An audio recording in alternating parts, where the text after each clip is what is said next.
All right, let's dive in. This time we're taking a look at Youssef Ziedan's Azazeel. You with me? Oh yeah, I'm ready. This novel, it's framed kind of like, well, imagine discovering a diary written way back in the 4th century. By a monk, no less. Right, a monk named Hypa. And let me tell you, this book, it caused some serious waves, especially with the Coptic Church. Oh, absolutely. I mean, you're dealing with some pretty sensitive topics there. The novel digs into a period where Christianity's just starting to take root and paganism's on its way A out. real clash of beliefs. Exactly. And Ziedan doesn't shy away from showing the tension, the violence even, all through the eyes of this, well, this very human monk. You keep saying human. What's so special about this diary format? Well, think about it. A first-hand account from the 4th century. We're right there with Hypa. His daily life, his struggles, his doubts, it's all laid bare. It's not just history, it's like stepping into his shoes. Okay, so let's step into those shoes. Ruh. What was Hypa's world like back then? Paint me a picture. Late Roman Empire. Imagine that, right? Things are falling apart. Yeah. Paganism's fading and Christianity's gaining power, changing everything. Sounds chaotic. Oh, it was. And Hypa's right in the thick of it, seeing this world transform around him. Not always for the better. And it's not just some abstract historical shift, right? This tension, this change, it has real consequences for Hypa. Definitely. Take the destruction of the Serapeum in Alexandria. This grand temple, a center of pagan learning, just wiped out by a Christian mob. Whoa. Yeah, it's a turning point for Hyper. He's seeing the dark side of his own faith, the violence, the destruction. Makes you think, doesn't it? Seeing something like that, it'd shake you to your core. It did. This event, it kind of foreshadows what happens later, like the murder of Hypatia, this brilliant philosopher. Brutal stuff. Hypatia, wasn't she connected to Hypa in some way? Yeah, they had a unique relationship. But Hypa's journey, it takes him all over. Egypt, Palestine, Syria. He's seeking knowledge, wisdom. He even spends time in Jerusalem with these revered monks. Soaking it all up. Right. And then there's Alexandria, this intellectual hub. Hypatia's there. Their connection, it goes beyond just, philosophy. She challenges him, makes him think differently. A Christian monk, drawn to this powerful pagan woman. Ziedan's playing with fire here. It's a complicated relationship. Hypa's torn between his vows, his faith, and his attraction to this woman who embodies everything he's supposed to reject. And let's be real, a diary from the 4th century. It probably doesn't end with a happily ever after. Sadly, no. Their affair, it ends tragically, a real heartbreak for Hypa. But his struggles with love and desire, they don't end there. Later on, there's Martha, this young singer at the monastery. Another love interest. It's more complicated than that, a different kind of attraction. More tender, but still it forces Hypa to question everything, his vows, his beliefs, what it means to connect with another person. So we've got Hypa struggling with his faith, battling forbidden desires, and living in this world that's falling apart. And then there's Azazeel. Is he real or just in Hypa's head? That's the million-dollar question. Azazeel, this fallen angel, he's temptation, he's doubt, he keeps popping up in the diary, challenging everything Hypa thinks he knows. Like some kind of devil on his shoulder. In a way, yeah. But Azazeel, he doesn't offer easy answers or quick fixes. His words, they're unsettling. They force Hypa, and us as readers, to confront the really tough questions about good and evil. And the monastery itself, it's not just a setting, is it? It feels like a whole other character, a reflection of what's happening inside Hypa. Absolutely. The monastery becomes this microcosm of the wider world, mirroring all the power struggles and theological debates that are brewing within the early church. So even within the monastery walls, there's drama. Oh, tons of it. The abbot, the other monks, they all represent different factions, different interpretations of faith. You've got this argumentative Pharisee, and even a kind of creepy old monk with a mysterious past. It's like Hypa's internal struggle is playing out on this larger stage. So Hypa's journey, it's not just personal. It's tied to these bigger events, these historical figures, and this whole debate about what it means to be Christian. Exactly, and that's what makes Azazeel so thought-provoking. It doesn't shy away from the messiness, the contradictions, the power struggles that shaped early Christianity. It's a story that, even though it's set centuries ago, speaks to us today, makes us question, makes us think. It does. It makes you wonder what challenges Hypa had to face. Did anything good ever happen to him? Well, his life was definitely filled with hardships, that's for sure. The destruction of the Serapeum, the murder of Hypatia, losing Octavia, those are all incredibly traumatic events. Hard to imagine going through even one of those. I know, right? But even amidst all that darkness, Hypa did find moments of joy, moments of connection. His time with Octavia, however brief, was a time of intense love and passion. It shows that even in the darkest of times, love can find a way. Love finds a way. Exactly. And even after Octavia, there are moments of tenderness and connection in Hypa's life.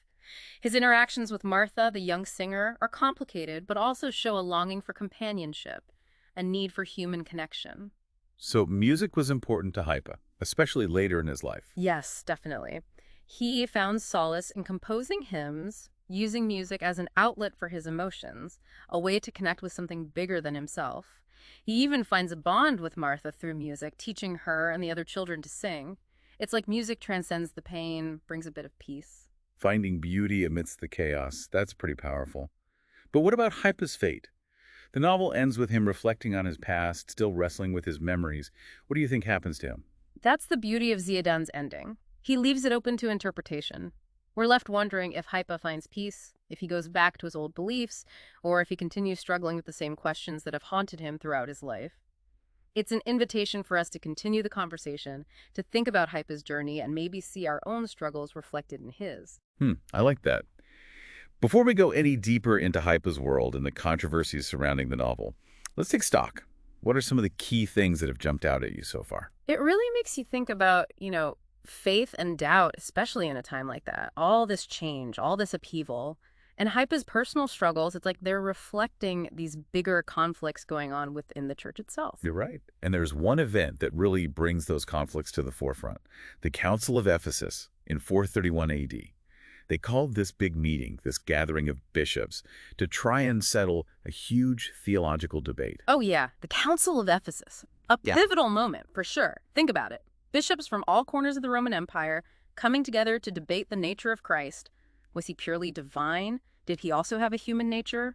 The whole future of Christianity was hanging in the balance. And I'm guessing things didn't exactly go as planned. Not quite. The council, it was supposed to bring unity, but it ended up creating even more division. They ended up condemning Nestorius, the bishop of Constantinople, because his views didn't align with those championed by Cyril, the bishop of Alexandria. Cyril was a powerful figure. So this wasn't just some abstract theological argument. This was about power, politics, real people with real influence. Absolutely. And the fallout from Nestorius' condemnation was huge. It caused a schism in the church. Some followed the teachings upheld at Ephesus. Others sided with Nestorius. The effects of that split, we're still seeing them today in different branches of Christianity. So all this drama is going down in Ephesus, and meanwhile we have Hypa back in his monastery getting updates on the whole controversy. Does he pick a side? What's interesting is that Hypa, he doesn't seem to fully support either side. He's worried about Nestorius, but he also recognizes the respect that people have for Cyril, even if he doesn't agree with everything Cyril stands for. He's walking a tightrope, trying to find his own way amidst all these powerful figures and these clashing doctrines, trying to hold on to his faith in the middle of all this chaos. Exactly. And that's what makes his perspective so valuable. He's not just a mouthpiece for one side or the other. He's a human being, struggling with doubt, with fear, trying to find truth when there are no easy answers. And it's not like he just sits back and watches it all happen. He actually puts himself out there, in a small way at least. You're talking about the letter he writes to Nestorius. Yeah. He could have stayed quiet, kept his head down, but he chooses to write this letter, offering support and encouragement. It was a risk. It was a subtle act, but it says a lot about Hypa's character. He's not just thinking about himself, his own salvation. He's willing to stick his neck out, even if it's just through a letter, to show solidarity with someone he believes is being treated unfairly. It really makes you think, what does it mean to be a good Christian? Is it blind obedience?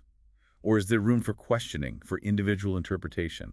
That's the core of Hypa's struggle, isn't it? He's devout, he wants to follow Christ's teachings, but he also has doubts, he questions authority, and ultimately he forms his own understanding of faith. And that struggle, it's not always pretty. Think about his relationship with Azazeel, this fallen angel. He tempts Hypa, challenges his beliefs, but in a strange way, he also pushes Hypa towards a deeper understanding of himself and his faith.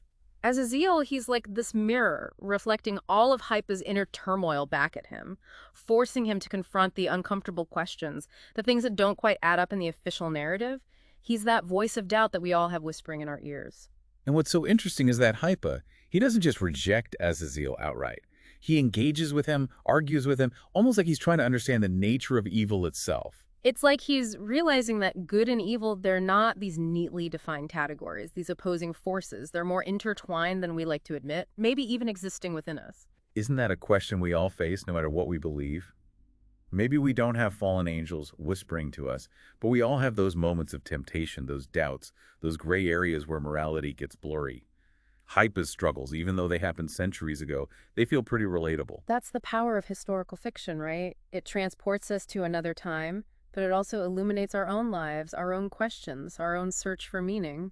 Speaking of uncomfortable questions, let's get back to the controversy surrounding the novel.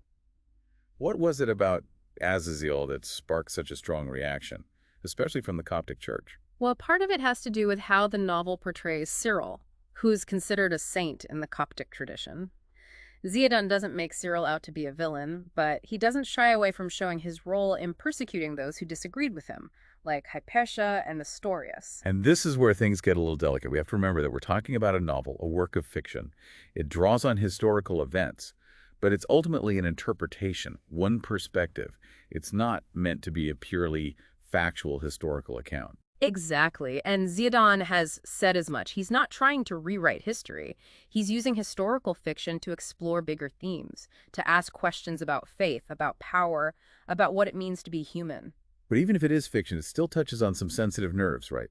Especially when it comes to the Coptic Church's own history and how they view their key figures. Of course, those reactions are valid. People are entitled to their beliefs, their interpretations of history. But it's also important to remember that literature, even historical fiction, is meant to make us think, to challenge us, and sometimes to make us uncomfortable. It's not always about giving us easy answers or confirming what we already believe. It's about asking those tough questions, exploring different viewpoints, and maybe coming to a deeper understanding of ourselves and the world around us. It's about starting a dialogue, even when it's difficult. And that's what makes Azazeel such a powerful book. It's not just a historical novel. It's a story about faith, about doubt, about love, about loss, about the human search for meaning. It challenges us to look at our own beliefs, to see the complexity of history, and to remember that the past is never as simple as we might think it was. So we're back. Been spending some time with Azazeel this episode. It's a novel that definitely gets the conversation going. It challenges how you think about things, faith, history, even just being human, you know? Yeah, no doubt. And before we wrap this up, I think it's worth touching on that unique format again. Hypa's supposed diary, it's not just a stylistic choice. It really pulls you into the story. You feel like you're right there with him, reading his thoughts. As he Exactly. It's raw, unfiltered. You're not getting a polished, sanitized version of history. You're seeing this man wrestle with his faith, his desires, this world that's changing all around him. And that change, it's not just about Christianity taking over, right? It's about Hypa changing, too. Absolutely. He starts as this, well, kind of naive monk seeking refuge in the church. But his journey, all those encounters with Hypatia, Azazeel, it forces him to confront a much more complicated reality. It's like he loses his innocence, but in doing so, he finds himself. You could say that. By the end, you get the feeling that Hypa, despite all the hardship, he's come to a deeper understanding of himself, of his place in all of this. He's learned that faith, it's not about blindly accepting things. It's about questioning, wrestling with doubts, and ultimately finding your own way. Yeah, and that's a message that's still relevant today. It's a reminder that searching for meaning, trying to make sense of your beliefs, that's something we all go through. You know, one thing that struck me about Hypa, he's always so anxious, constantly worried, unsure of himself. Is that just him, or is it like a reflection of the times he was living in? That's a good point. It's probably a mix of both. Hypa's personality, it definitely leans towards overthinking. But let's be real, the world he lived in, the Roman Empire's falling apart, everything he knows is changing, violence is breaking out in the name of religion. That kind of environment would make anyone anxious. Yeah, no kidding. It's like the ground is constantly shifting beneath his feet. Makes me think about the title, Azazeel. We've talked about Azazeel as this fallen angel, the embodiment of temptation and doubt.